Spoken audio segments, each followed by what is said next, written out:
you're listening to episode 1 of 8 Minute Movies, Knives 8, a podcast talking about the 2019 movie Knives Out in 8-minute chunks, presented by me, Kieran, and him, Peter. Oh, it's been a while. How are you doing, Peter? How am I doing? Oh, I am doing okay. Life is hectic for various reasons I'm not going to go into at the moment, but I am doing just all right. How are you? I am fine. I did some light exercise yesterday, and now I'm too tired to continue living. I was there to witness it. Yeah.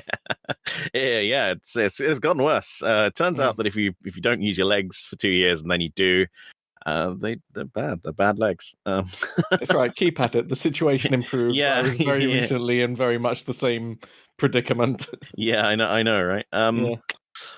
So, my notes say introduce the concept. So, this is the 3rd season of this, which makes it the most longest running of any of my weird projects. Hopefully by now you know the gist. I mean, I was talking to the listener there, Peter, not you. I really hope you understand how the podcast works. You might need to give me a refresher. So, we take a lovingly produced televisual feast of a film and we slice it into succulent 8-minute chunks. I don't like the way this metaphor is going. And then we chew them for you, the listener, and regurgitate them. You didn't write this, did you? You're just making this up. I'm sorry. I am winging this. Oh. Can you tell? I can.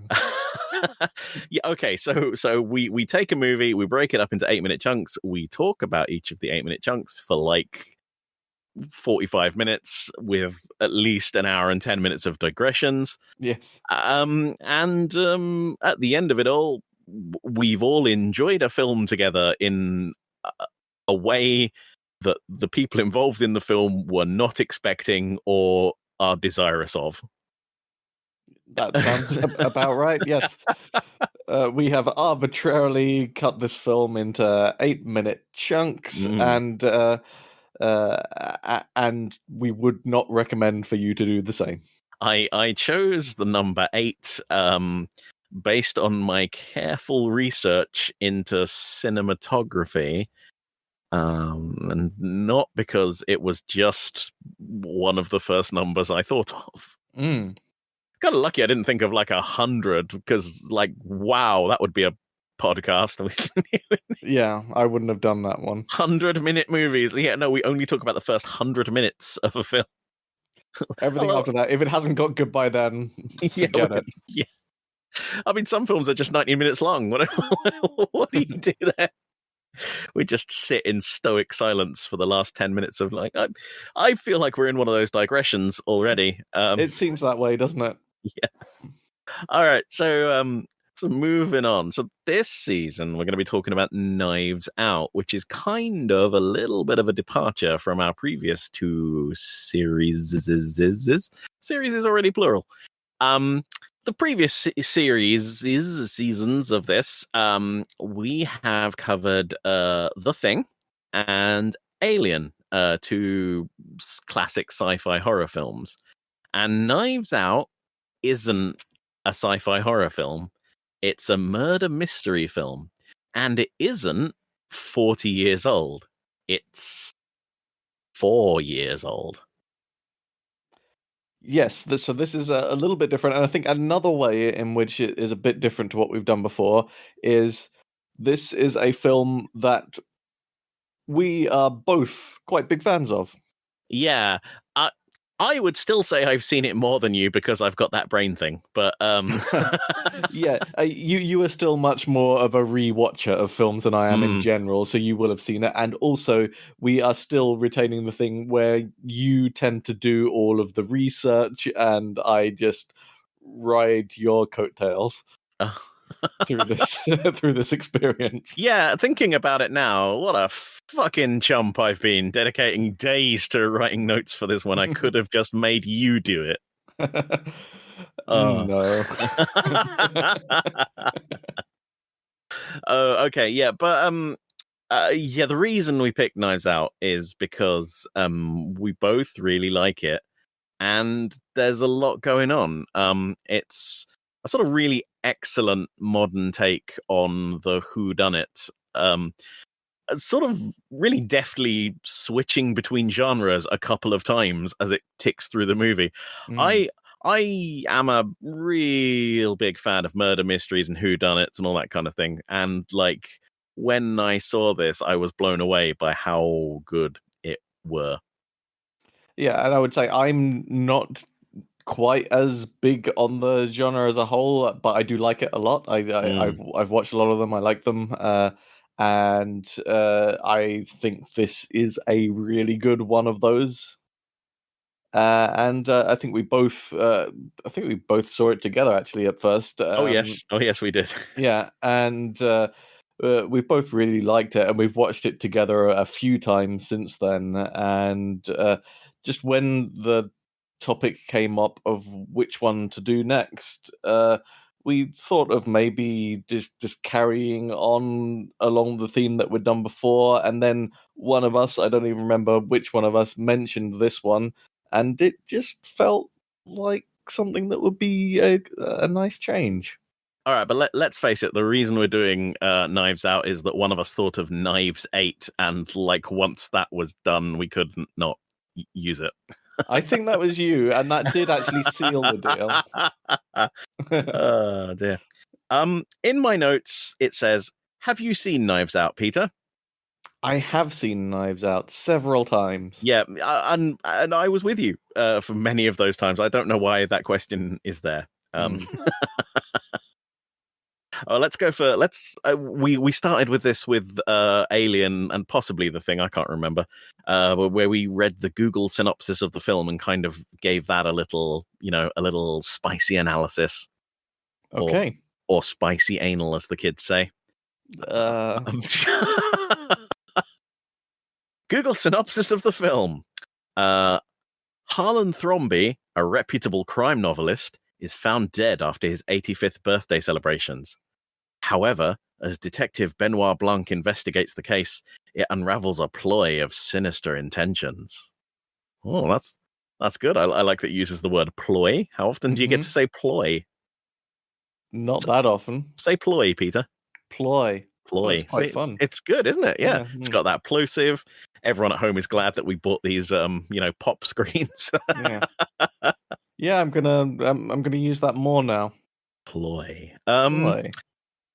But yeah, it's a good synopsis. It's sum up the film without revealing any of its secrets or anything. That's nice because sometimes they just bald-facedly tell you who the killer is in the plot synopsis, which I'm not really a fan of. Oh dear. Is this a good time to tell people to stop listening to this? Yeah, what just in general? Wow, are you that uncommitted to the project at this point? Just stop listening, listeners. Yeah, if you're I've listening at this point, cease. I've changed my mind about this whole thing. Look, we're gonna keep talking, but Yeah. you might as well just. If any of you are still listening at this point, we're very disappointed in you. Yes. I think what he's trying to say is that this is a murder mystery film, and from here on in, it's going to be really spoiler heavy. We can probably avoid that for the next half an hour or so. Yes. But after that, you're going to find out who the killer is and all that kind of stuff.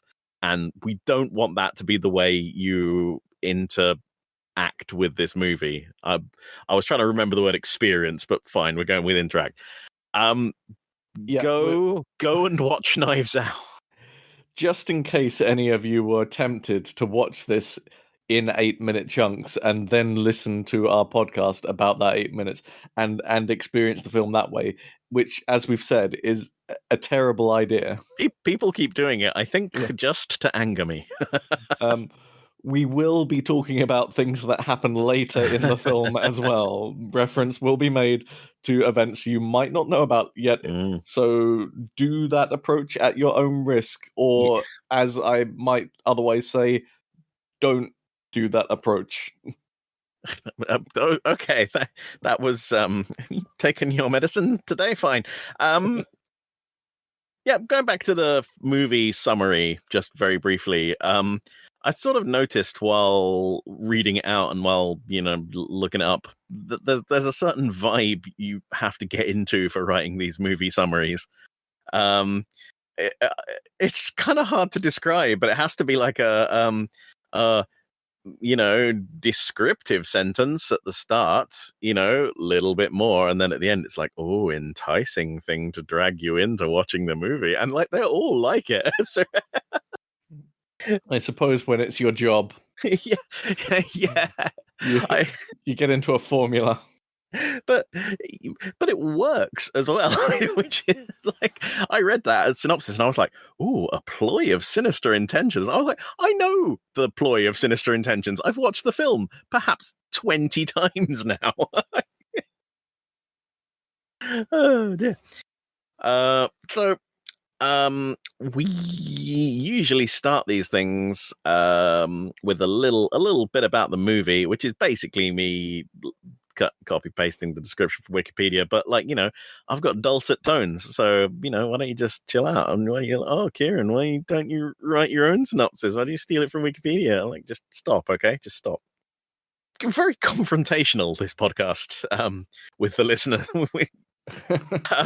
So I do apologize. We like to provide a hostile listening environment. Knives Out is a 2019 American mystery film written and directed by Rian Johnson and produced by Johnson and Ram Bergman. It follows a master detective investigating the death of the patriarch of a wealthy, dysfunctional family. The film features an ensemble cast including Daniel Craig, Chris Evans, Ana de Armas, Jamie Lee Curtis, Michael Shannon, Don Johnson, Toni Collette, Lakeith Stanfield, Catherine Langford, Jaden Martell, and Christopher Plummer. Johnson came up with the basic concept for Knives Out in 2005 and decided to make the film after finishing Looper in 2012. However, due to his involvement in Star Wars The Last Jedi, he was not able to complete the screenplay until 2017. The film was announced the year after and sold to distributors during the 2018 Toronto International Film Festival. Filming was completed in just 3 months, from October to December 2018. How was Knives Out received, Peter? This is a question for you. From what I recall at the time, because this was in my memory now, because it's not like I have to guess a bit like with Alien and the thing. From what I recall, this was pretty universally well received. The film received critical acclaim, particularly for its screenplay, direction, and acting. And from a budget of 40 million, how much did it gross, Peter? Oh, I saw this recently when I was looking it up on the Wikipedia page. You're not seeing. Whoa! You're not allowed to look at the Wikipedia page. That's cheating. I wasn't like revising for the test or anything. My God! I can't believe we're not even 15 minutes into the first podcast, and you confess to your crime of cheating. I'm going to say about 80 million, but I think it might be a lot more, actually. $311 million worldwide. Ooh. At the 77th Golden Globe Awards, it received 3 nominations in the musical or comedy category. That's kind of a weird grouping, but fine. While also receiving Best Original Screenplay nominations at the British Academy of Film Awards and the Academy Awards. Okay, here's another question for you. Where did the title come from, Peter? Knives Out. Where does Knives Out come from? Well, the only thing that I know it as is a Radiohead song. Yeah, I knew you'd get it. It's from the 2001 Radiohead song Knives Out. Johnson said, obviously the movie has nothing to do with that song, but the turn of phrase is always stuck in my head, and it seemed like a great title for a murder mystery. And I agree. There you go. I was pleased. I was pleased that you picked that one up. Good. I was going to mention it later when the title card appears, but this will do. Well, why don't you do it twice, and then we've got even more content for the listener. Yeah, I personally love murder mysteries and whodunits. I think it came from you know how we usually talk about how I saw movies as a child that I probably wasn't supposed to see. I think this one, it was fine. I guess it was Clue. You've seen Clue, Peter? I've seen Clue, yes. Yeah, and I was just so fascinated by it. Like, it's such a good period piece, and it's funny because it's it's sort of a send up of the genre while also kind of being a whodunit. Right. Famously, it's got 3 different endings that they picked one at random for different cinemas. And what a treat that was. I just love the idea of like a movie where you go and see it one night and like your friends go and see it another night, and then you can't agree on what the ending of the film was. That's incredible. But yeah, I've always liked that sort of thing. I used to watch Poirot with my dad and Columbo with my dad, and I think that just sort of imbued those films and show. I say film because like Columbo episodes are like 2 fucking hours long.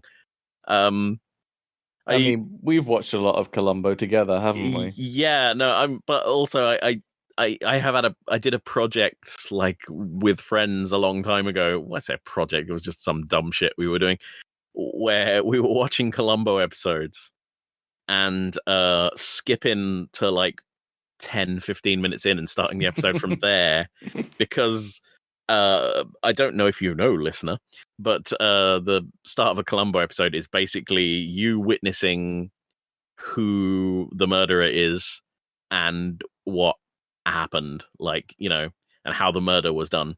And then the rest of the episode is Columbo figuring out, what happened and catching the person. So it's not a whodunit, really more of a how catch 'em. Yes. And now I'm gonna guess that this approach didn't work. Yep. No, it was dreadful. We did it for like 4 or 5 episodes, but it turns out that Columbo only spends time with the murderer. So like the structure of the show is him just pestering the murderer until they give up and go, yeah, all right, it was me. I killed them. Please leave me alone. Yes, basically. I love Columbo, and by now we have watched quite a lot of Columbo together. I would say, just because it's a good thing to have on in the background while you're doing other things like making games, which is a thing we sometimes do. Yeah. I would say we're so familiar with that at this point that we've kind of developed a weird version of Columbo as a character that only slightly resembles the actual Columbo that we like to riff on occasionally. I don't know. No, at the risk of treading on the toes of the Columbo podcast, which is another great podcast you should go and listen to, and one I would have done myself if it hadn't already been done at least twice. As Columbo goes on, he sort of becomes more and more of a parody of himself. So, like, they started filming it in the 1970s and ended in 2003, I think. So, like, by the end, it's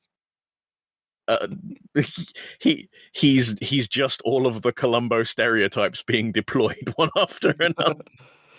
The early seasons are better, is what we're saying. Yeah, Knives Out was kind of a weird one because I heard nothing about it at all before it came out. In fact, I only became aware of it when I was walking along Lewisham High Street and a bus went by. Yeah, I was with you. Yeah, with with like the Knives Out poster on the side, and they were dressed in stylized clothes like the colors of the pieces from a Cluedo game. And I was like, oh, okay, I don't know what this film is, but I'm going to see it. Yeah, and I think my initial reaction to seeing that at the same time was, well, first of all, I just saw like the big name of an old Radiohead song on the side of the bus, which just made me do a bit of a double take. And then I was like, oh, this film looks interesting, yeah. You saw the bus go by and you were like, "Oh, what is this frightening metal beast?" And I was like, "It's okay, Peter. It's just a bus. It's fine." Look, um, basically, though, at that point, I feel like we resolved to see the film. yes. And when we did watch it, I'm so proud of myself because by the end of the film, I'd come up with 2 theories as to what was going on, and one of them was correct. And I was like, yes. And I was like, I know we often talk about my reaction to movies and subtext being that Garth Marenghi quote. You know, Yeah. I know writers who use subtext and they're all cowards. So normally I watch films and I'm like head empty, no thoughts all the way through until the end of the movie. Yeah. But this one like really clicked with me, and I was just sitting there going, "But what about this? What about this? And like, what about that one thing?" And there was something I picked up on that I was just worrying at the whole movie to the sort of detriment of it really was. I wasn't really paying attention during some other scenes because I was like, but why did that happen? I'm sure we'll get to that at some point in this podcast. Well, despite being the sort of person who gets really into trying to solve puzzles and things like that, I find that I tend to be more of the head empty sort when I'm actually watching a film. So usually I don't figure out the whole whodunit of it, or even really spend a lot of time thinking about that when I'm actually watching the film. I just kind of let the experience of it wash over me, and then usually pleasantly surprised at the end of it. Title of your sex tape.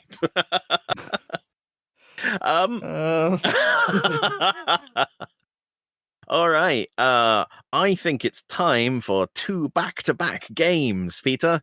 Two games, the first of which is lengthy and possibly ill thought out, but nevertheless they're here.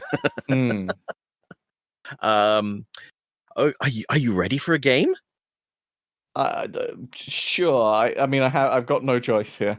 No, you don't. As the listeners know, if they've listened to the previous series, we are very serious about counting the points that you accrue during these various little games and torments that I inflict upon you. And at the end of each season, you are given a small prize based on how many points you get if you pass certain thresholds. I'm still waiting for the last 2 prizes. I was going to say, if you've listened to any of the previous series, we will get around to that at some point, I'm sure. But we haven't so far. A game. Ryan Johnson named 12 films as inspiration for Knives Out, and I want you to name them for me, Peter. Wow. Yeah, okay. I know. Do you remember how I said this game was ill thought out? Yeah, it is. It really is. I'll give you a clue. We've mentioned one of them. Is it Clue? Yes, a Clue from 1985. 6 black veil victims are invited to an isolated mansion by a man who knows a dark secret from each of their pasts. On arrival, each is given a pseudonym drawn from, I know you don't pronounce the P, drawn from Cluedo before being introduced to the blackmailer. Each is handed a weapon, at which point the lights are switched off and the blackmailer is killed. Can the guests uncover the murderer before they all become the victims? Oh, that's nice. See, it's good. You got that. You got to have that little sentence with a little question mark at the end, just to. Can I ask a follow-up question? Oh, sure. I don't know how points will be awarded for it, but sure. Or a clarifying question, I guess, would be more accurate. Okay. Are all the films on this list whodunits? Yes. Okay. I don't know that I could just eat. If the question had been name 12 whodunits, I might still have struggled. Yeah, yeah, I know. Remember how I mentioned this was ill thought out? It seemed like a good idea at the time, listeners. So now you get to listen to him struggle through. I guess some version of Murder on the Orient Express. Yeah, there you go. Murder on the Orient Express, 1974. Having concluded a case, Detective Hercule Poirot settles into what he expects will be a relaxing journey home aboard the Orient Express. But when an unpopular billionaire is murdered en route, Poirot takes up the case, and everyone on board the famous train is a suspect. Right. Now that I've got another one, I feel like I should be allowed a clarifying question after getting one right. All right, fine, yeah, sure. Really, the game is quite unstructured. You may continue. All right. Are there any more Poirots? Yes. Okay. Death on the Nile? Death on the Nile, 1978. A Belgian sleuth has a set of murder suspects on a boat in the Nile after a rich heiress and a few others are killed. Will he be able to find the culprit before they reach port? Yeah, so we got Clue and 2 Poirot. You're doing really well. That's 3 out of 12. That's like an F, I guess. Right. Clarifying question. Are there any more Poirots?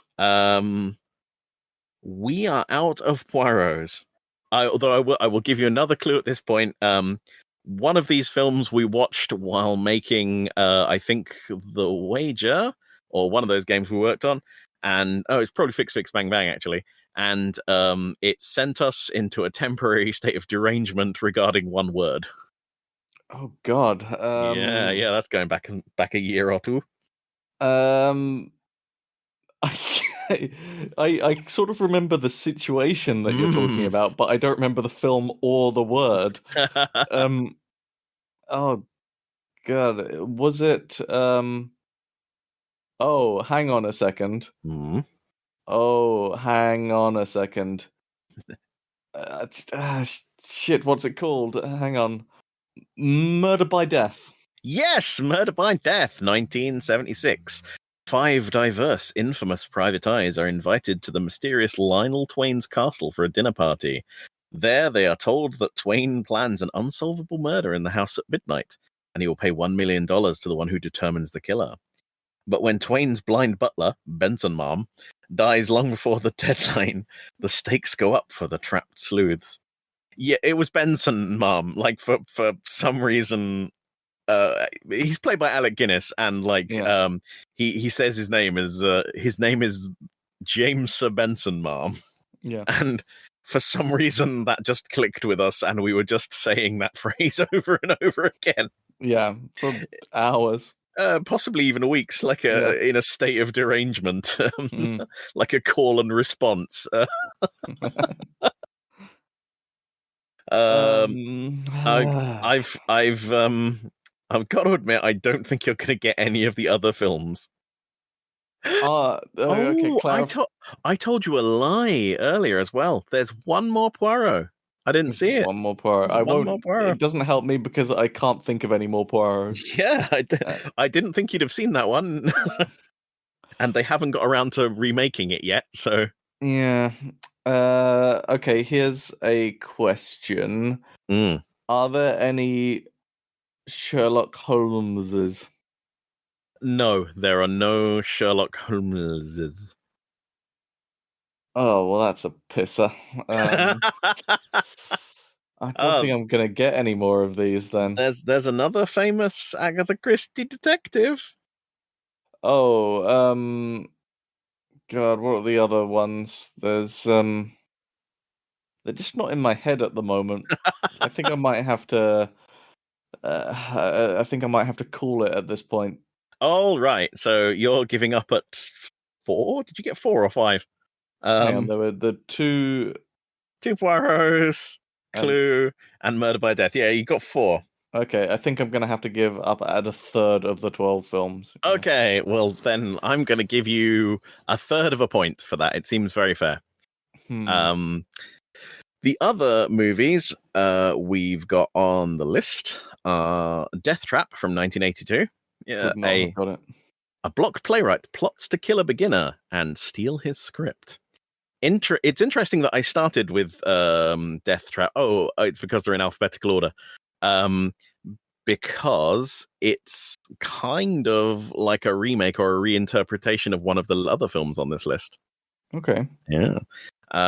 Next, we got Evil Under the Sun from 1982. Hercule Poirot, a detective, goes to an exclusive island that is frequented by the rich and famous. When a murder is committed, everyone has an alibi. Yep, that's the other Poirot that I think people know a bit less than the others. Gosford Park from 2002. Sir William McCordle and his family plan a shooting party over a weekend. Their family secrets, lies, and deceptions come tumbling out when Sir William gets murdered. I like Gosford Park. Gosford Park's quite good. We got Murder by Death. He did that one. Murder on the Orient Express. Sleuth from 1972. In order to divorce his wife without having to lose a fortune in alimony, Andrew joins hands with her ex-lover Milo and plans a robbery, but their personal differences stand in the way of the plan. I only really found out about Sleuth fairly recently, like last 4 or 5 years or whatever, and it is just absolutely excellent. I haven't seen it. You'll have to show it to me at some point. It's really good, and it only has like 3 actors in it, maybe 4 or 5, but they're all just absolute powerhouse performances. It's based on a play, so it's basically, most of it is just these 2 actors playing off each other for the entirety of the movie. Nice. The Last of Sheila. This is actually the first time I heard of this film. While compiling this list, and then I went and watched it, and I quite enjoyed it. From 1973, Clinton Green invites his friends for a vacation on his cruise ship. He organizes a mystery game for all his guests. However, things turn ugly when the game changes into a true murder mystery. Ooh. Then there's The Mirror Cracked from 1980. The Mirror Cracked with like an apostrophe instead of an E, like cracked. Yeah. Jane Marple, a detective, is called upon to solve a case when a local woman is poisoned to death. Everyone believes the target was a visiting movie star, but the clues indicate something else. Yeah, see, the Miss Marple. She's the other one. She's the other detective. And finally, The Private Eyes from 1980. When a pair of detectives start investigating a mysterious death that took place in a haunted house, they begin to encounter strange occurrences. All right, now I haven't watched that one yet, but I shall at some point and talk about it, I guess. All right.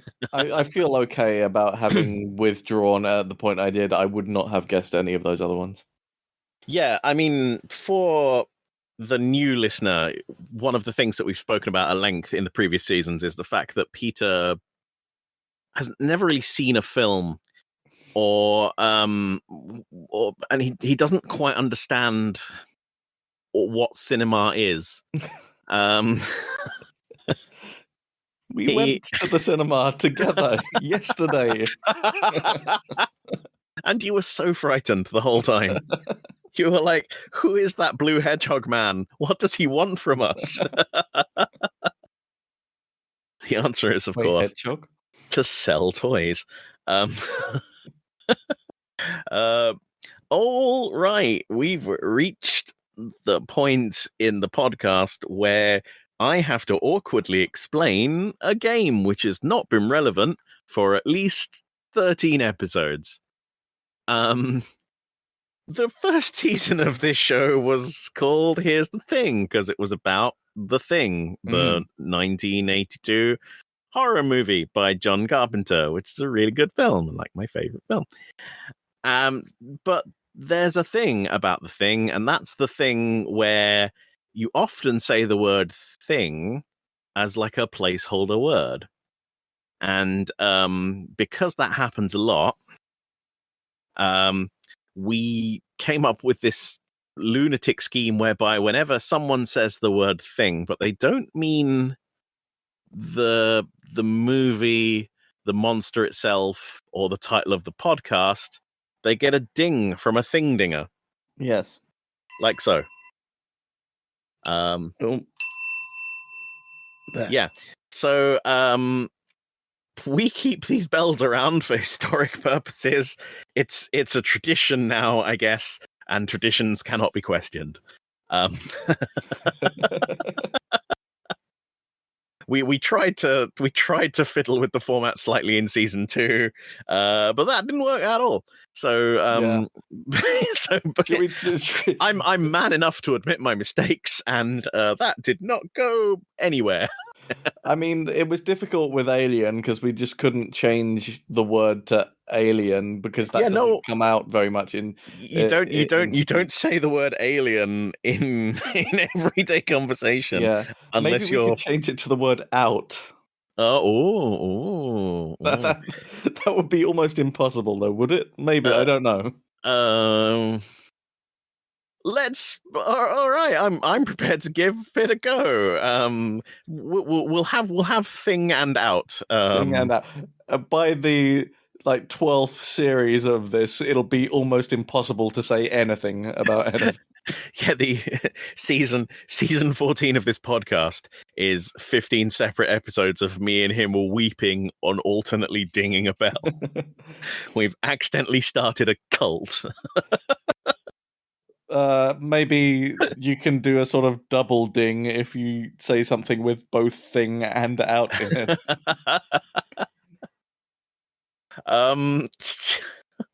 Sure, why not?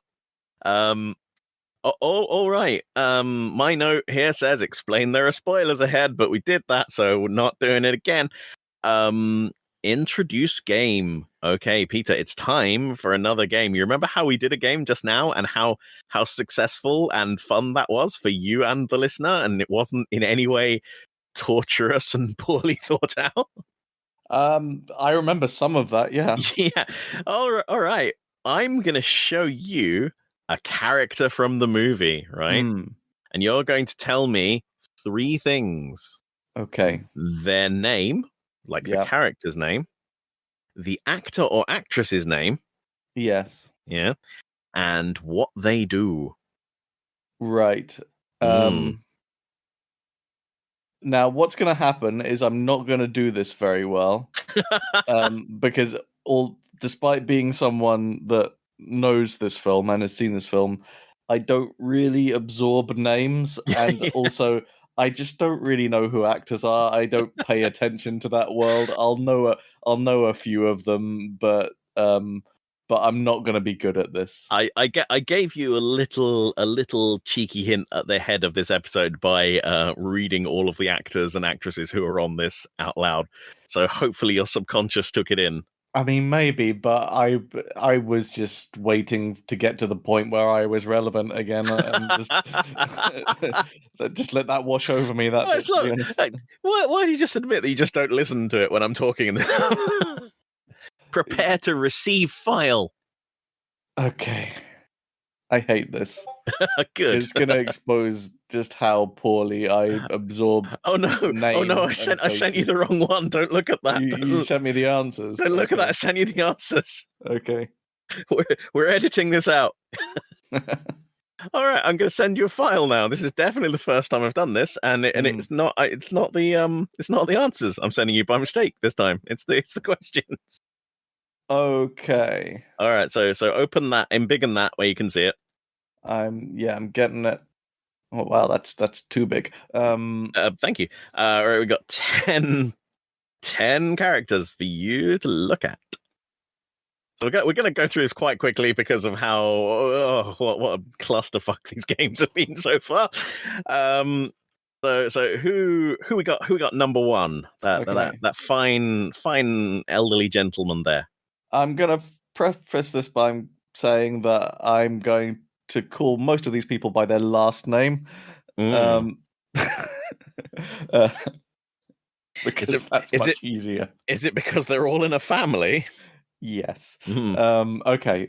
So honestly, the fact that you don't get any of these answers right isn't like me being cruel. Very much. It's just to show the listener that your mind, you're coming into this with a fresh, clear, empty brain. Yeah. So one of the things that genuinely I do avoid when one of these is coming up is rewatching. So you do all of the watching and the research, and I just don't bother watching it or looking up very much about it. beforehand, just so that I'm. It's just a bit fresher for me going into it. So this character is called something Thromby. This is one. Okay, yes. I'm gonna say possibly this might be a different Thromby though. I might be getting them all mixed up in my head. I think this one's called Harlan Thromby. Yeah, there you go, Harlan Thromby. That's my feeling about that, and I feel that it's played by a plumber, Christopher Plummer. or he is a plumber. I can't remember. He is a plumber. I'm enjoying the trip through your mind palace that this is taking us on. I see the man. He is a plumber. Yes.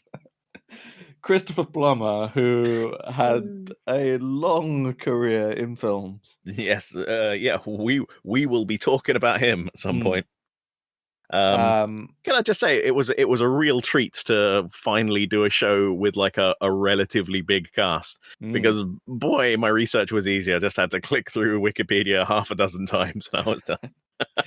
Yes. What does Harlan Thromby do? Harlan Thromby is an author of murder mysteries. Famous mystery novel writer and patriarch of the Thromby family. All right, who we got number 2? That little head cocked guy. Little attention.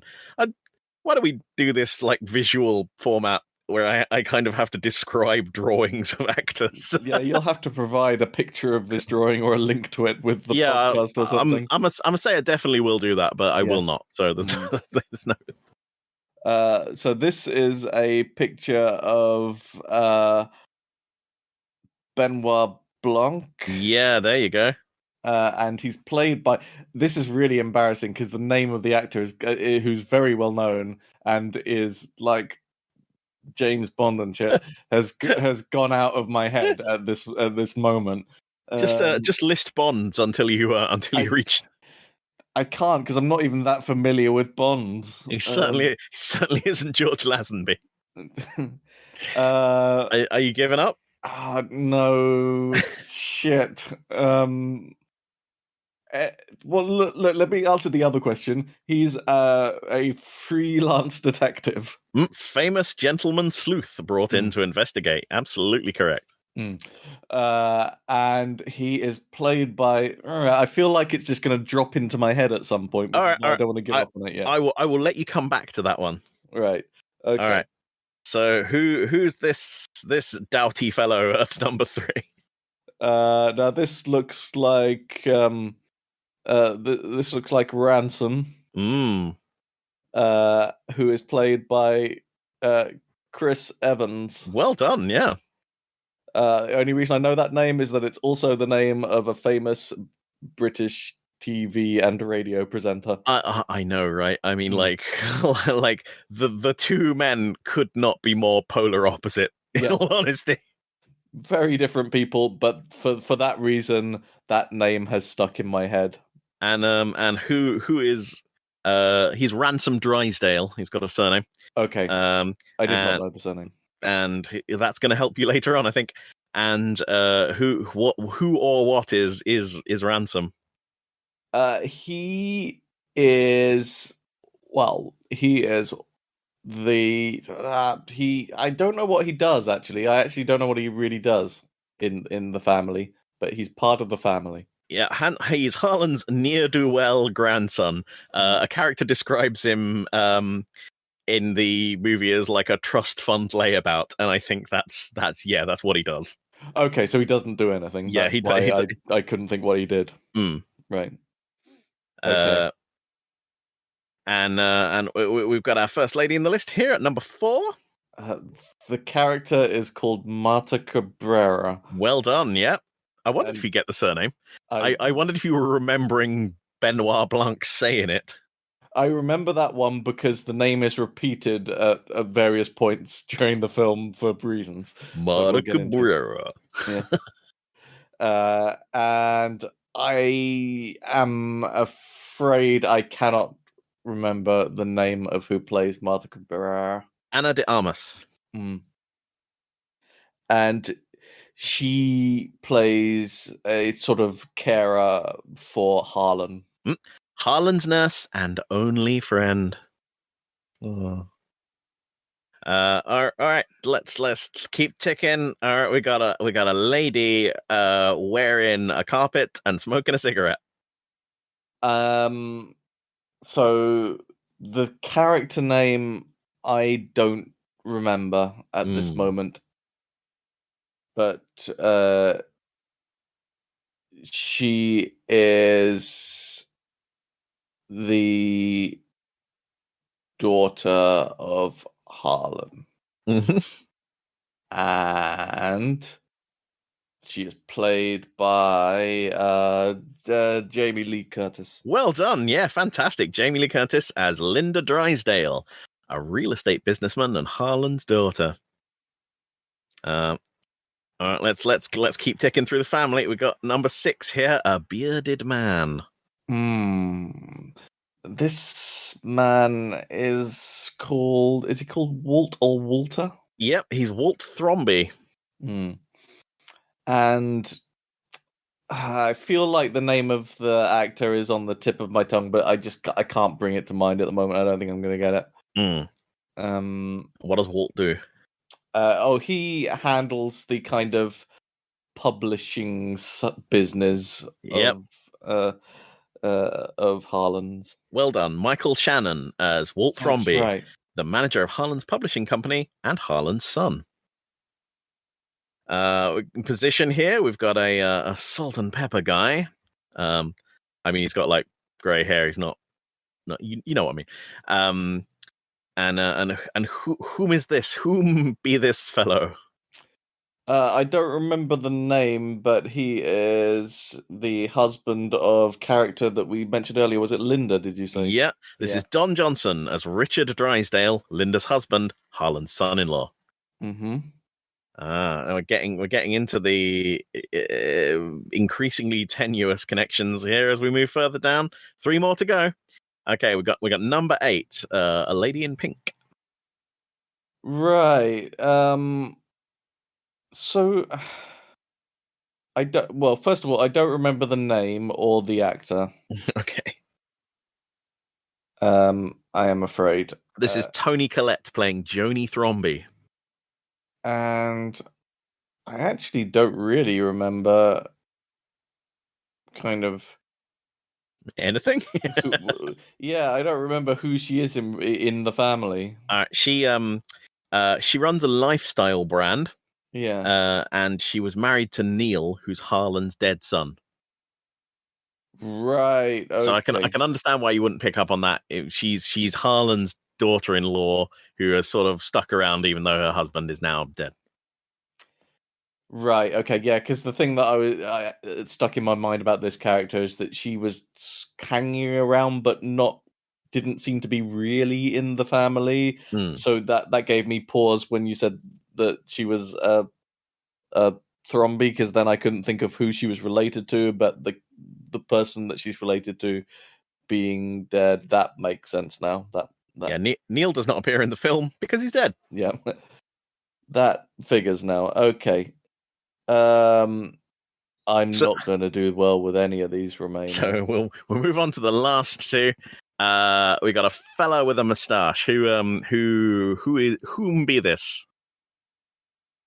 Well, look, I know that these are both the police detectives. Oh, all right. I will give you that they're both cops. Yes. Yeah.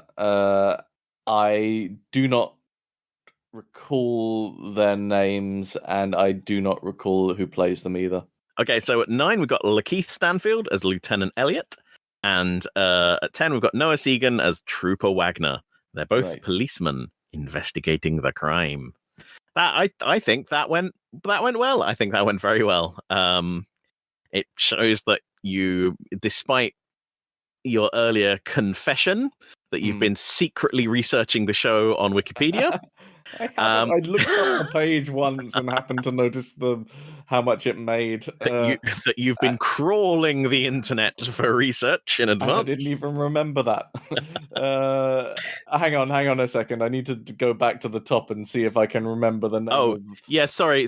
One final question then. Do you remember who's played James Bond since 2006? I don't even watch I don't really like James Bond, so I don't pay any attention to it. Daniel Craig. Yeah, there you go. 50 bonus points. Right. Yes. I think you got 21 points during that. So add the 50 to that and you get 75. Excellent. All right. So now you're definitely well equipped to start watching the show, and as is our burden and curse, start watching we must. Do I get bonus points for pointing out that this isn't all of the characters in the show? In the film?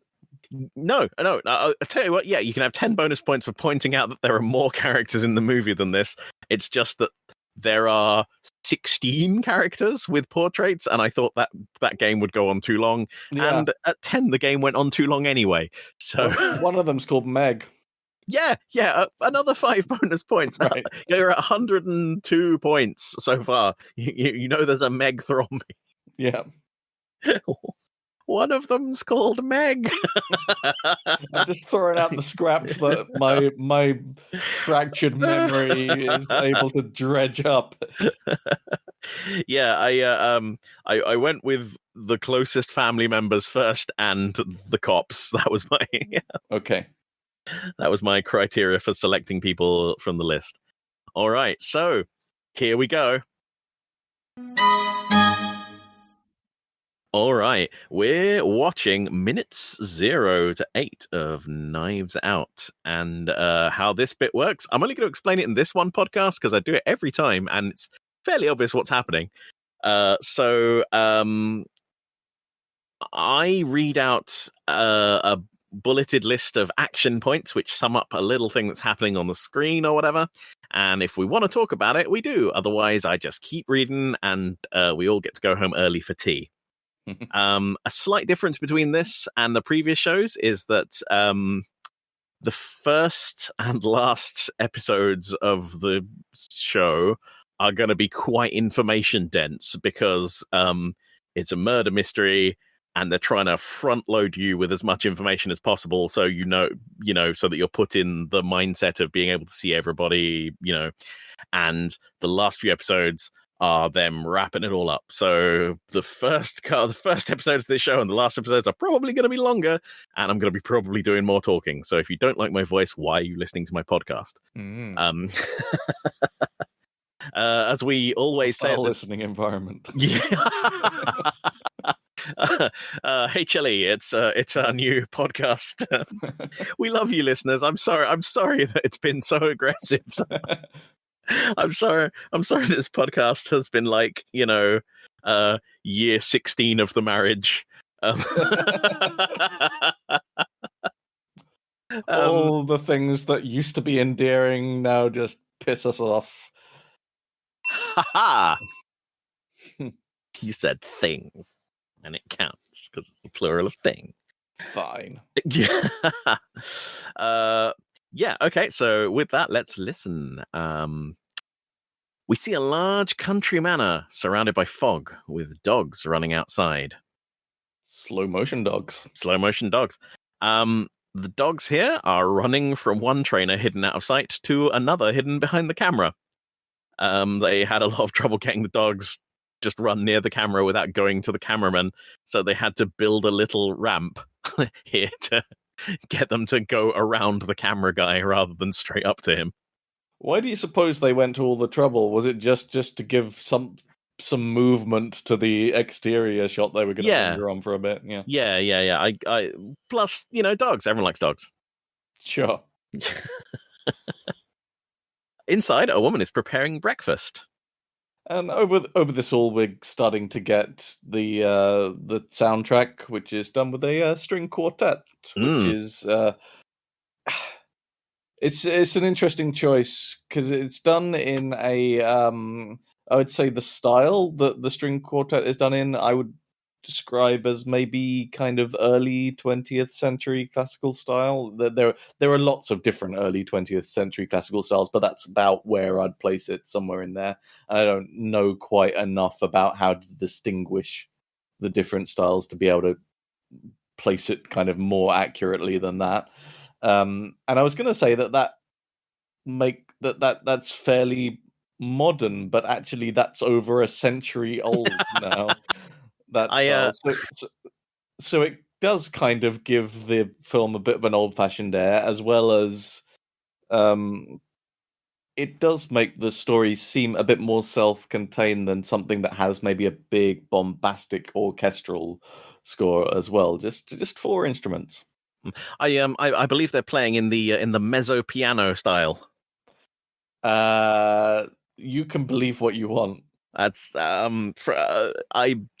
I've got to confess, I will make up musical terms, and use them at random.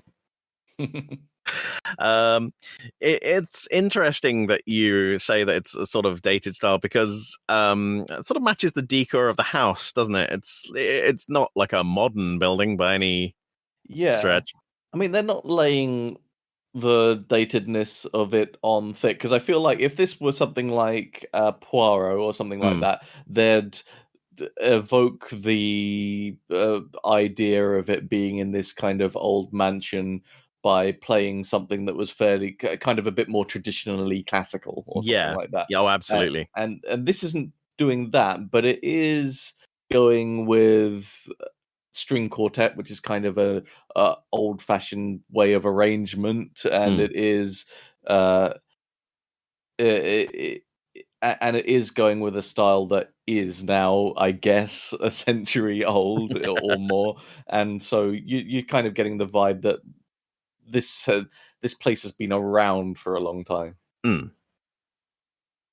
woman carries the tray through the house, the camera showing us the intricate curios scattered throughout it. Yeah, and again with this, you sort of get it's gently building a picture of the sort of person that might live here. It's probably someone quite eccentric, and it's probably someone who is like on their own a bit as well, because she's kind of moving on her own through these big kind of empty chambers that seem a bit lonely. Yeah. The curios here shown quickly are a reference to Sleuth, 1972, the film we mentioned earlier.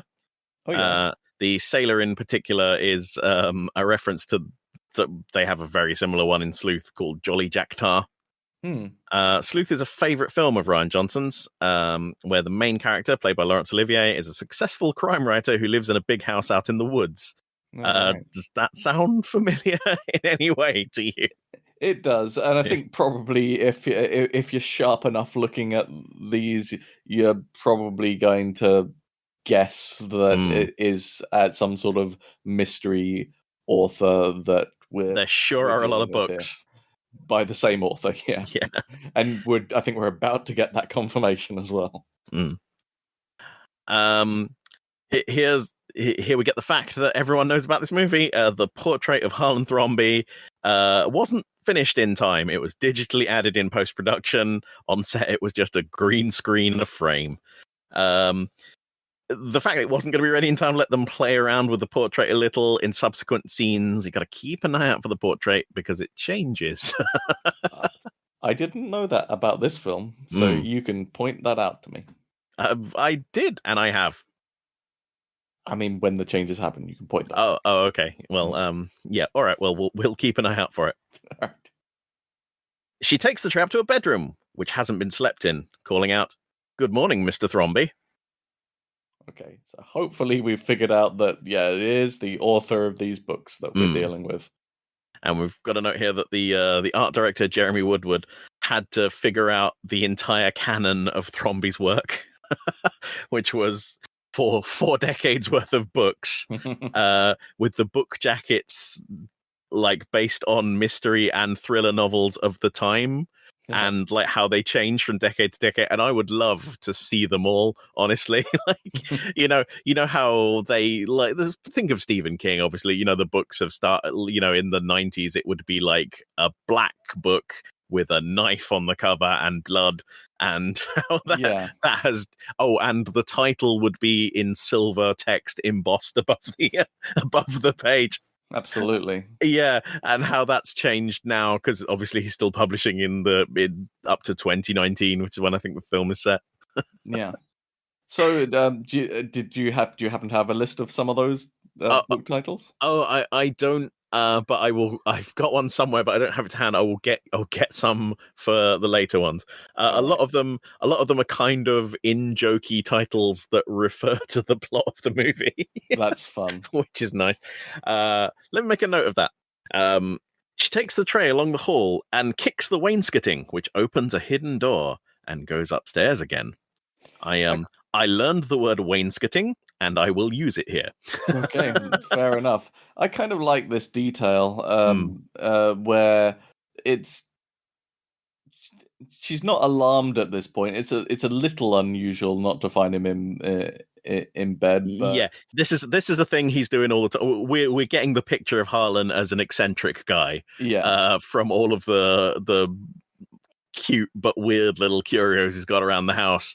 And the fact that he's not slept in his bed overnight, but she's like, okay, well, he must be here then.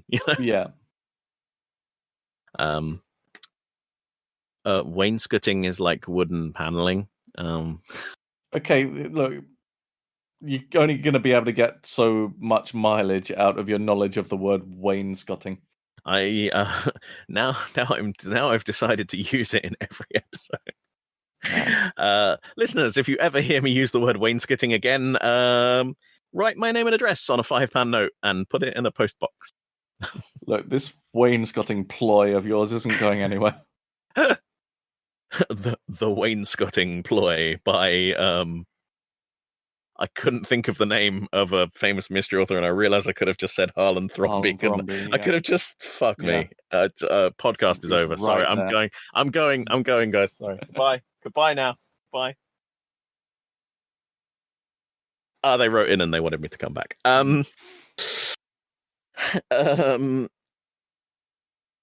She enters the study at the top of the house, and we see from her point of view an elderly man dead on a sofa, a pool of blood from his neck, and a knife on the carpet. A murder this early in a murder mystery? Yeah, I really like this because otherwise there wouldn't be a film. They had to digitally edit some of the blood out to ensure they got a PG-13 rating. Wow. It was much more gory originally. And Peter, I know that I keep rewarding you with games continuously. Good. Rewarding. This one goes on throughout the whole season. Ooh. Okay. We're playing a game called Real Room or Set. And how that works is you have to tell me whether this is a real room in a real building somewhere, or whether it's a set that they built on a soundstage specifically for the production. So this little study that they're in at the top of the house, all those books, is this a real room or a set? Just thinking about how else it's used. Okay, I'm going with real room. This is a set. This room was built... and the little stairs leading up to it also were built on a soundstage. Basically because it's quite a tight, close little room, and they couldn't get all the stuff in it and have room to put the camera in. Because, like they say, when you've got the camera, you've also got like the dolly on the floor that the camera will be running along, and like 3 or 4 camera operators. Yeah, I should have thought of that. I should have thought too small to be a real room, but I didn't think of that. Okay, so anyone who's keeping track of the score, remove 50 points from it. Is that how this works? Don't know. No, she almost drops the tray in alarm, but catches it. Go on. No, please. I was just going to say, I think that the catch here is pretty interesting. To me, I've thought about this a couple of times when I've watched this now, and I think it's like that there's a part of her that, while she's obviously shocked at the murder, is worried about catching shit from the family for making a mess as well, still at this point. That's an interesting take. But for me, I think I read it just as a subversion of the usual horror, murder mystery trope where like the maid comes in and sees the dead body and screams and throws the jug of water or the plates on the floor. And I think what it's saying is this is an updated version of that, because like, in a Victorian thriller, like a lady sure did faint a lot in Victorian thrillers, Right. dead away. And like Fran, who for it is she who has come into the room, is like a modern woman. This is a horrifying scene, but she just she lets go of it momentarily, but then catches it. But your interpretation is also quite valid. Though I think the family are nicer to Fran almost seems like a member of the family, even though she's not. I don't know. Well, all right, we'll talk about that later as it comes up more. Fun fact, all the stuff on the tray is wired in place with little strings, so it'll topple but won't fall off. I expect that's something you want to do if you definitely want to be able to retake this later. Yeah. The screen fades to black, and the title card, Knives Out, appears. Now, Knives Out, obviously the name of a Radiohead song. My word, I hadn't known that. Yes, so that's just a phrase, I imagine, that appealed to the director. To Ryan Johnson.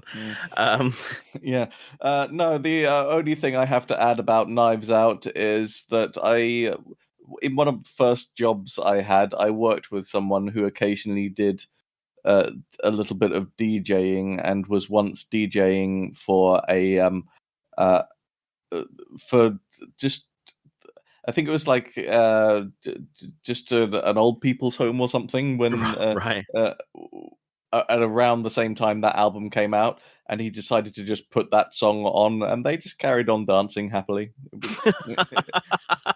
It was fine to them. I haven't heard it, but I have heard Radiohead songs, and so that's the only anecdote that I have about that song. The music also sort of builds to a little crescendo here, like ending with a sort of violin swoop. Is that the right word? Yeah, violin swoop. That's correct. Great. Okay. Good. I award myself 10 points.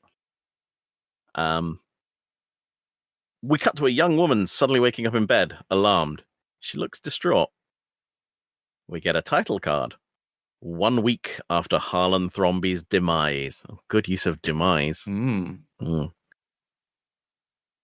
We cut to her kitchen. Her mother and younger sister are there, two of them using laptops. This location filming here was filmed in a neighborhood in Boston near where the gangster Whitey Bulger lived. I haven't looked up anything about him, so if he's like a fucking monster or something, don't come at me. Yeah, it was just a fact. They mentioned it in the director's commentary. Okay. Her sister is watching the end of a murder mystery. Her mother shouts at her to stop watching it and to be more sensitive. Pete, do you recognize the voice on the TV? I didn't pay close attention to it, so no. It's the cameo for Joseph Gordon-Levitt. He's playing Detective Hard Rock. Yeah, he doesn't appear in the movie except in this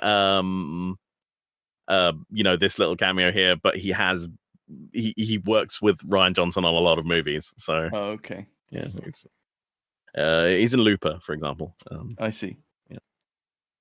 As Marta tells her sister she can finish watching the show, she gets a call from Walt Thrombey, Harlan's son. Her phone is cracked and broken. This means that she's poor, Peter, because she can't afford to get a new phone. This is visual storytelling. Film is a visual medium. All right.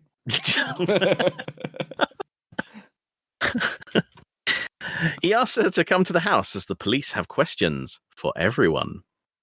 Her reaction is a little bit alarmed at this. Yeah, I didn't make a note of that, but yes, she doesn't seem that settled Yeah, by this. doesn't seem thrilled by the idea of having to answer more questions about this situation. Perhaps that will become relevant later. I think that'll become relevant in episode 2. Yeah. We cut to her arriving in her car at the house. This shot here was filmed with a drone. Drone shots are fun because they let filmmakers have access to a whole branch of new aerial shots that they couldn't get without hiring a helicopter before. The exterior here is a Gothic revival mansion built in 1890 and located just south of Boston. But the interior scenes were filmed at the Ames Mansion, a 1920s mansion located in Massachusetts Borderland State Park. It's always fascinating to me. I understand why they do it, but it's always fascinating to me that the exteriors and interiors aren't necessarily the same thing in films, and just trying to make them seem like they are. Just it's the technique behind that is all baffling to me. It's a real fun thing, isn't it? Where they try and make it seem like these are contiguous places, but they are shot on different days in different places, thousands of miles apart. Seems so difficult. Meg Thrombey meets her outside. She's indignant at the police thinking of Marta as part of the help. Yeah, and I feel like this is the first of many examples that we get in the film of these kind of shows of kindness from the family towards Marta that end up being pretty surface level. Exactly. They are they like Marta, but not enough to really go out of their way in any way. Right. They say the words, but they don't do the actions. Yeah. Ryan Johnson comments here that if you watch carefully throughout the movie, which I guess we're going to be doing, the leaves on the trees come and go fairly randomly, depending on what point in the filming they were at. Because, of course, they filmed it over, 3 months. Well, I mean, I suppose this is why you can get away with things like the exterior being completely different from the interior, because unless you're paying super close attention, you just accept it. Your brain just goes fine. They're tree, Yeah. They do a lot to cover it as well, I think. Yeah. Marta says she's not doing well, and Meg tells her she's part of the family and they'll give her anything she needs. Meg is probably the nicest Thrombey, but but that is sort of like still saying the nicest snake in the barrel. You know what I mean? Right. Yeah. We will discover that they all have their limits. Yeah, and they aren't that big a limit for some of them, at least. Inside the house, Marta meets Linda and Richard, who tell her that their son Ransom isn't coming. Right, and I think this is also the first example where we get Linda saying that Marta should have been at the funeral, but was outvoted. Yeah, Linda says she thought Marta should have been at the funeral, but she was outvoted, and it seems sincere here because this is the first time we hear a character say it. Yes, and I have a feeling we might hear more of the Thrombey say this as the show goes on. Yeah. So you're starting to get these little just examples of the family. They seem at least like they're being nice to her. They aren't. Yeah, I mean, Linda gives her a hug and everything, at this point. Here we find out that Ransom also missed the funeral, which, you wouldn't miss your grandfather's funeral unless something important came up, surely. Perhaps we'll find out later. Yeah. Real room or set, Peter? Real room or set? Are we talking about just in the inside hallway? Yeah. I feel like that's probably a real room because that's quite Real big. room. It's the actual interior of the Ames mansion. Hmm. So it's literally, if you walk through the door, this is where you are. All right. But of course, the Ames mansion is not the building that we saw that represents the exterior of the Thrombey house. Indeed. Oh. Trooper Wagner calls Linda in for a chat with him and Detective Lieutenant Elliot. I'm not really sure what to call the room that they're in. Like, all of the rooms in Harlan's house are kind of weird, except the bedroom. I was like, this is the library or the study or the writing room, maybe. Yeah, I would have maybe called it the library. I would go with the library because it's like got books on the wall. Yeah, it's full of books It's got a lot and of books in it. knives. as many urban libraries do. Many libraries, yeah. Your library, your local library might be. I don't know. I forgot to bring it up earlier, but obviously another reason that we went with Knives 8 as our third series is your long-established obsession with knives. I'm not obsessed with knives. Yeah, I mean, the amount of time I've been on a call with you and you've had to say, oh, hang on a minute, there's a knife in my bed. It's more than once, I can tell you. I just like to open parcels. I just like to be near knives at all times. If there isn't a knife nearby, I don't feel settled. Oh god, that's gonna be repeated at my fucking trial.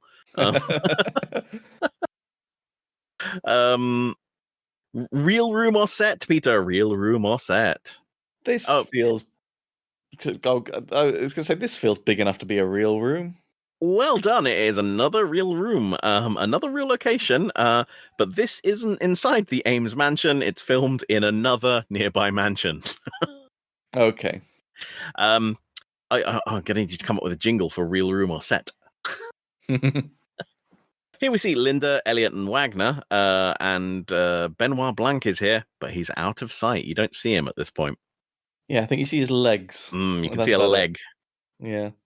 Linda sits in front of a large circle of knives with a title card appearing for her name. They went back and forth on the title cards. They were like very late into production. They were added. But Rian Johnson was like, we just need something to help people. Just another little clue. Yeah. I remember when I first watched this, because they started doing a few of these interviews kind of interspersed with each other, as we'll start to see here. I wondered whether the whole film was going to be done in this format. Yes. Go on. I was going to say, it sort of appears like a mockumentary at this point. Right. And it becomes quickly apparent that it isn't going to be that way. But I always thought that it would be a really interesting format for a whodunit to just be a string of interviews in this done in this manner. The note here I've got is this is the difficult bit of the movie. Rian Johnson explains that everyone who read the script says the script is amazing, but like, boy, the first 30 pages are rough. So that's why they added the little like things that were like editing to help people get through this, like, this huge chunk of information that we have to front load before the film can happen. Filming for this particular scene was going to take so long because obviously they're bringing in lots of different characters and stuff that they actually set up lights outside, which they tried to avoid doing. They just tried to use natural light for most of the film where possible.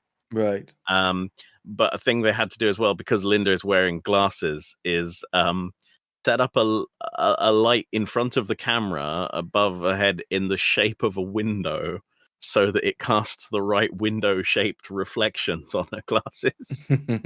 I was like, the stuff that you have to pay attention to and think about when making a film. Yeah. It seems almost impossible. It's a lot of work. The family of the Thrombies are all named after 70s rock stars to help Rian Johnson remember their names while writing the script. Okay. Joni is Joni Mitchell. Neil is Neil Young. Richard and Linda are Richard and Linda Thompson.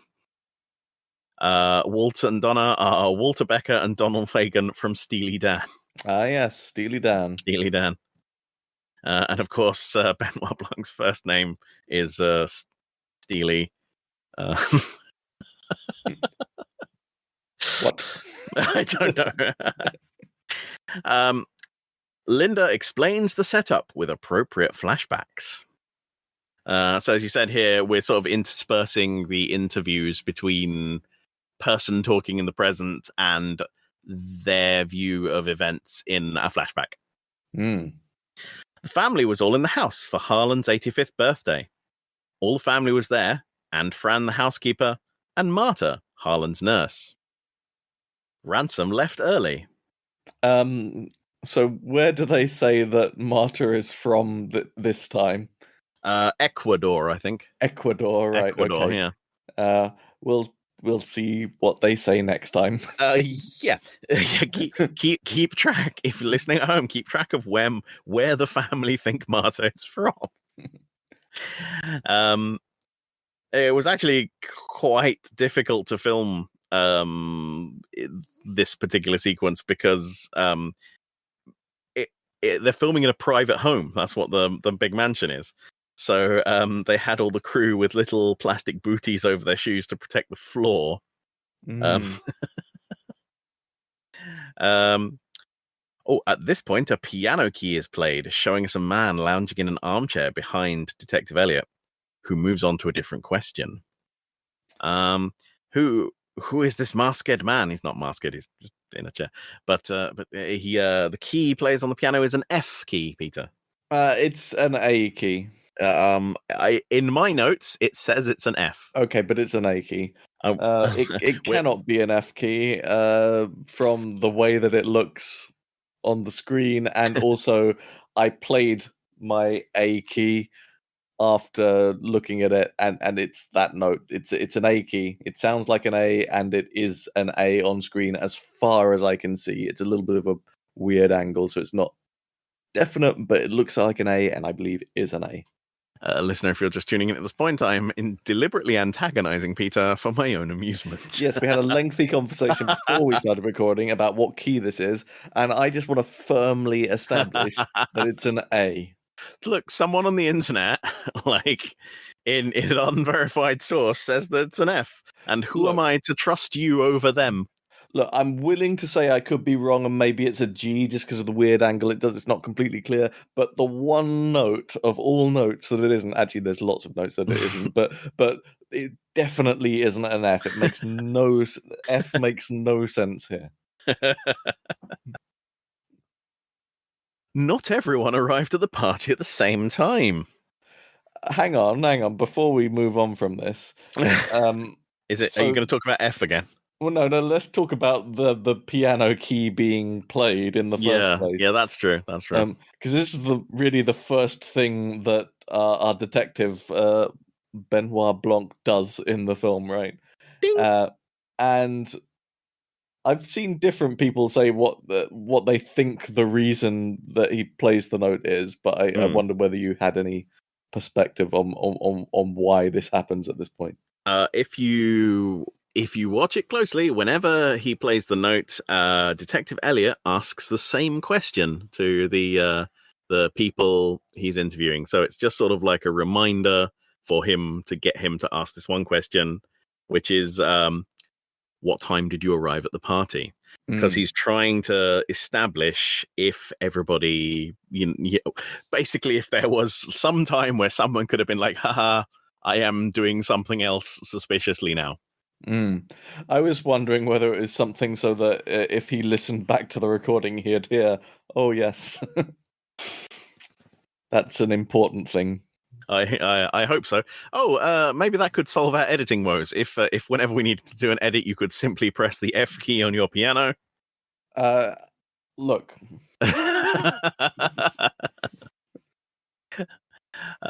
I will happily press the F key on my piano, but it won't sound like that note that you heard on Knives Out.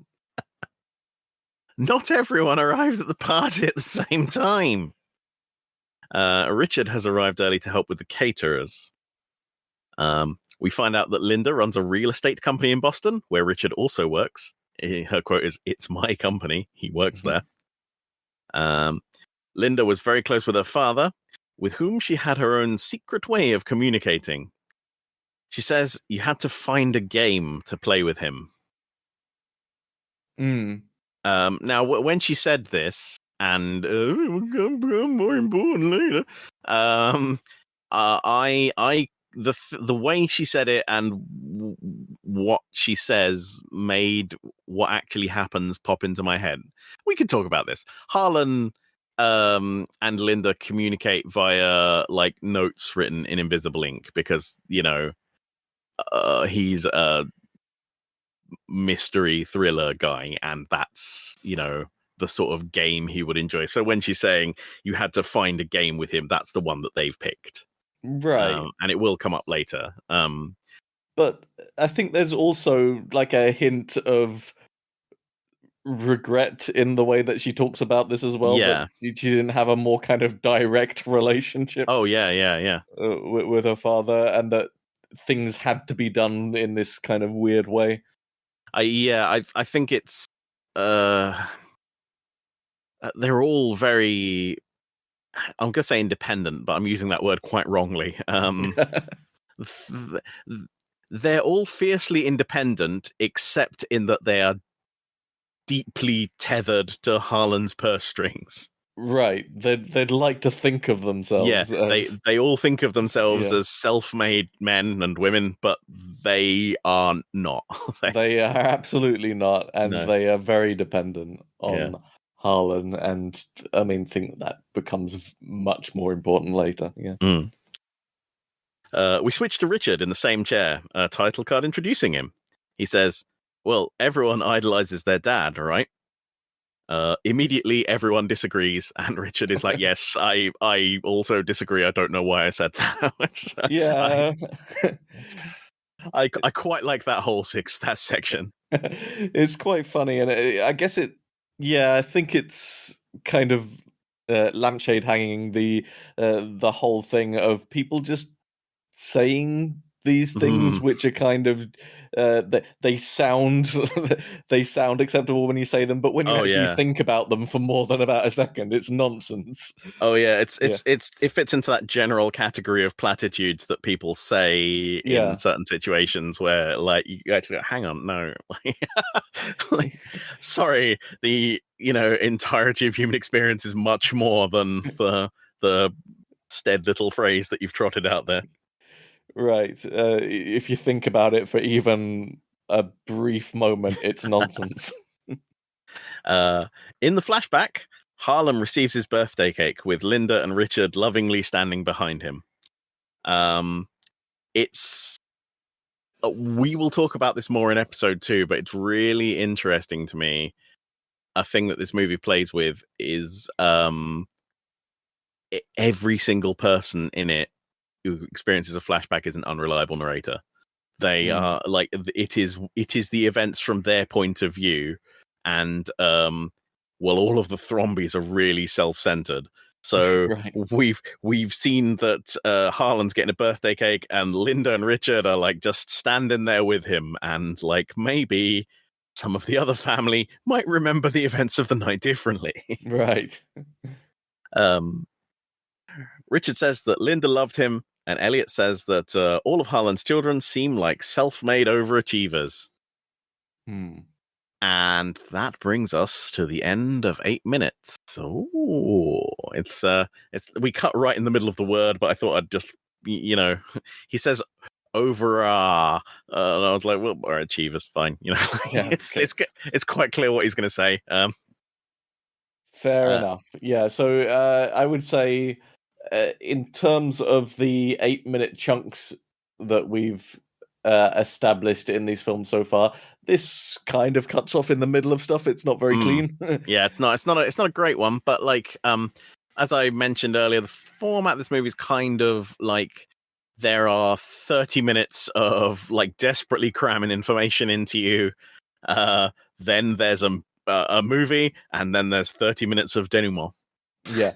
And we are right into the information cramming at the moment. There's a lot has already been conveyed. There's still a bunch more left to be conveyed. I think one of the things that I really like about the whodunit in general is just the way that it passes out just so much information at you at the beginning that it's deliberately confusing. And as I say, I don't tend to be someone who tries to figure it out as I go, or whenever I do, I kind of give that up quite early on into it, because at some point I'm like, okay, there's bound to be 5 vital things that I didn't even pay attention to by this point, so I might as well not bother and just enjoy the ride. But I just kind of like the I really, even though they can be tough to get through because it's just so much information, I do enjoy the kind of setup phase of these films. Yeah, and one of the things I talk about is like when you come into any film, there's sort of like a grace period that the viewer has where like you you are coming in blind. Like, you know, if it's not a sequel or something, then you have no idea of what like you might have read the synopsis or whatever, but like they are a blank slate they are building from. Yes. So you get like a grace. Ryan Johnson was like, he's fully aware there's like a grace period at the start of the movie where you are allowed to give the viewer information and they will stick with the movie throughout that period. So he's like, that's why at the start we're just trying to front load you with everything you need to know. It's like just cramming it all into you, and you're going, oh, all right, okay, fine, yep, murder writer dead, all this stuff, terrible family, right on it, and then the film will kick into gear. I suppose it's interesting that you kind of stuck with that problem over and over again with a murder mystery film that becomes a series, as this will. Because all that you introduce in the first film that is kept really is the detective, right? And you're gonna have to start again with the whole setup of the murder and the characters involved and the location and all of the other details. That you're starting again from a blank slate in the subsequent films. I mean, that's fairly common for like what becomes detective series, though. I mean, like Poirot, the Poirot books. It's just Poirot, and he just recruits a bunch of like randos nearby to help him solve whatever's happening. But in the ITV adaptation, which is like the longest running one, the one with David Suchet as Poirot, they kind of edited it a bit to give him Arthur, I say, Hastings. Like, didn't I say without making it sexy? That's wow. For some sorry, listeners, I'll give you a bit of context there. Like, whenever I've tried to do that previously, I've I can't do it without putting like a sleazy spin on it. Yeah, see, try it again. I say, no, see, Yeah. immediately goes from like naive army captain to degenerate spiv. I say, I'll have to slide the rating on this episode up to mature for rated M for I says. Yeah. What are we talking about? You were talking about different characters being introduced. Yeah, he gets in that series. He gets Miss Lemon, his secretary, and Arthur Hastings, his dog's body. Hastings is just like his live-in pal, who helps him solve. I say helps him solve crimes. He's there as the cutout for the audience, so Poirot can be like, "Oh, I am Poirot. I figured it out."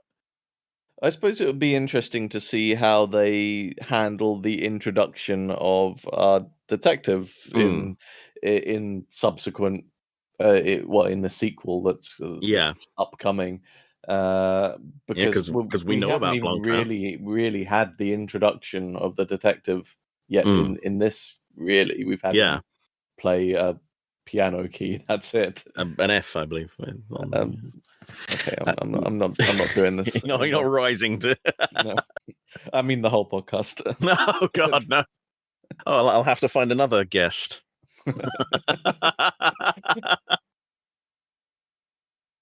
Oh God, we've got callbacks and in jokes. This is great. um, all right. So after each episode, I ask you the traditional questions. Who's infected, Peter? Who's infected, Peter? Who is infected here? Which of the characters seen so far is infected? I would say that all of the family are infected with an over reliance on the success of Harlem Thromby. What I'm trying to point out is that we're dropping that question. It was Okay. relevant. It was relevant for the last two movies we watched, but unless I'll tell you what, at the end of each 8-minute segment, if you think someone is infected, you can just say that and why. Okay. um, um, Benoit Blanc is infected with a thirst for the truth. so we get a new question now, and it is this, and you're going to be asked it perhaps 16 times. If you were seeing this movie for the first time, who do you think the murderer is, and how did they do it? Okay, that's an interesting one. It is. So I think the person who, at this point, just raised my suspicions a little bit, is possibly Linda. Mm. Uh, just because the way that she replies to the "I'm sorry for your loss" and says thanks, that means a lot. It seems really insincere, and I think there are maybe reasons that it seems insincere that are not to do with her wanting to kill Yeah. her father or whatever. But I think possibly that would have just given me a tingle of suspicion her way. Mm. Um, and how would she have done it? Uh, I'm going to say with a knife to the throat. That seems like the most likely way. All right. Okay. Oh, that's good. That's good. I like this. I want to see. I want to see how your reasoning evolves as we move through the episodes. All right. What happens next? This is an interesting question. Um, I think that we start getting some interviews from Walt next. Walt's going to come into the picture pretty soon now, I believe. Right. And another thing that happens fairly soon from now, maybe the second or third time that it happens, when a piano key is played, one of them is going to ask who that is in the back there, and we're going to get a proper introduction to Benoit Blanc. Okay. I think that's probably going to happen in the next 8 minutes, I'm going to say. I've got it here. We interview Walt, and when the third piano key is played, someone asks who Blanc is, and he's introduced. What are you thinking of the film so far? The first 8 minutes. Just the 8-minute chunk. Like I say, I really like how these sorts of films front load information. I think it's exciting and interesting, and gets your brain whirring, even if it's not actually providing me with any answers. Mm. I just think that there's an interesting mixture between modern feeling and old fashioned feeling that it's playing with here, which I really enjoy. Yeah. It's doing some kind of subtle work, or at least at the moment, it's subtle. In hindsight, it's a bit less subtle, but at the moment it feels subtle. Setup of some of the themes that we're going to come across later on in the film. Yeah, there sure is a lot to think about in these first 8 minutes. There's a lot of stuff being thrown at us. So let's try and keep our brains intact. Okay. So, listener, we reached the end of this episode, the first episode of season 3. And if you have any questions or comments, you can email us at podcast@8minutemovies.co.uk. And if you like the show, you should tell a friend about the show or leave a comment on wherever service you listen to it, because that will drive hashtag engagement with the algorithm and enable me to get sponsorship. And that's that I've been quite clear about this from the start. I'm only in this for the money. So far, we've made no money. Listeners, you've really got to start pulling your weight around here. Hashtag hostile listening environment. Yeah, I mean, he promised me that if I had to talk to him this much, eventually there'd be money involved, and so far, you've let us down. We are your fathers, disappointed in you. No, God, I can't end the podcast with that. Oh God. Well, we're almost 2 hours in. Let's bring this train wreck to a conclusion. Where can you be found on the interweb, Pete? Right, yes, I can be found at various social media venues with the name Kestrel Pie. That's Kestrel like the bird and Pie like the irrational number. And I'm Kieran J. Walsh on the Twitters. And with that, we end episode 1 of Knives 8. Yeah. Get out of here, listeners. Go on. Listen to the other podcast that you prefer. Oh God, no! Don't tell them to do that. Goodbye. We love you, listeners. We're sorry about the things we said about you. We love you. Goodbye. Bye.